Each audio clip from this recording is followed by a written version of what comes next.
నాకు బలము ఉన్నంత వరకు చేయలేదు నీ సేవను.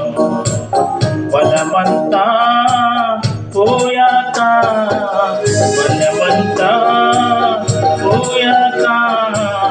చేయాలని ఉంది నీ సేవను, చేయాలని ఉంది నీ సేవను. వినిపించుచున్నది ఏకనాదు